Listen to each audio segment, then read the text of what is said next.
Hi friends, welcome to our channel. Today video వచ్చేసి కనకాంబరం మొక్కల్ని ఎలా పెంచాలో ఈ వీడియోలో అయితే తెలుసుకుందాము. సో ఫస్ట్ అయితే వాటికి డైలీ మార్నింగు ఈవినింగు వాటర్ అనేది ఖచ్చితంగా అయితే పట్టాలండి. అలానే ఎప్పటికప్పుడు గుత్తులు అనేటివి తుంచేస్తూ ఉండాలి పువ్వులు పూసిన తర్వాత. అలానే మనము బఫేలో ఎరువు ఉంటే అవైలబుల్లో ఉంటే అవి కూడా వేసుకుంటే బాగుంటుందండి. మట్టి మిశ్రమానికి వస్తే మట్టి కూడా బ్లాక్ కలర్లో ఉండాలి. టవర్స్ అయితే ఎండలో ఉండాలండి కనకాంబరం మొక్కలు. అలానే మీ ఇంట్లో కనకాంబరం చెట్లకి పురుగు పడినట్లయితే ఫస్ట్ అయితే ఆర్గానిక్ ట్రిప్ అయితే ఇదండి. మేమైతే ఇలానే చేస్తూ ఉంటాము.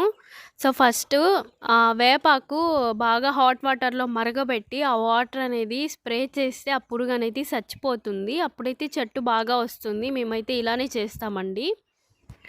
సో అలానే మనము డైలీ మార్నింగ్ వాటర్ పట్టుకోవాలండి ఖచ్చితంగా. అయితే ఇది సమ్మర్ కదా, అందువల్ల చెట్లు అనేటివి ఎక్కువ ఎండిపోతూ ఉంటాయి ఎక్కువ ఎండలో ఉండడం వల్ల. ఒక 7 అవర్స్ 8 అవర్స్ ఉంటే చాలండి చెట్లు అనేటివి.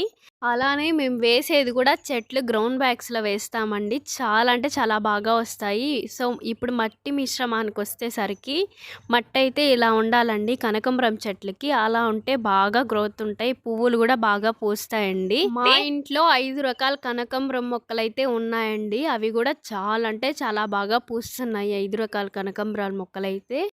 కనకాంబరం పువ్వులు గుత్తులు గుత్తులుగా పూయాలంటే ఎప్పటికప్పుడు తుంచేస్తూ ఉండాలండి పూసిన గుత్తులైతే. అలానే ఉంచకూడదు, అప్పుడైతే చాలా అంటే చాలా బాగా పూస్తాయి పువ్వులు అనేటివి. 7 అవర్స్ 8 అవర్స్ అయితే ఎండలో మాత్రం అయితే ఉండాలండి ఖచ్చితంగా. అయితే ఇది మాత్రం గుర్తుపెట్టుకోండి. ఈ రెడ్ కనకాంబరం ఉంది కదండి, అవైతే చాలా అంటే చాలా బాగుంటాయి, చాలా బ్యూటిఫుల్గా కూడా ఉంటాయి. అవే ఎక్కువ ఉంటాయండి మా ఇంట్లో అయితే రెడ్ కనకాంబరము. ఈ వీడియో కనుక నచ్చితే సబ్స్క్రైబ్ టు మై ఛానల్.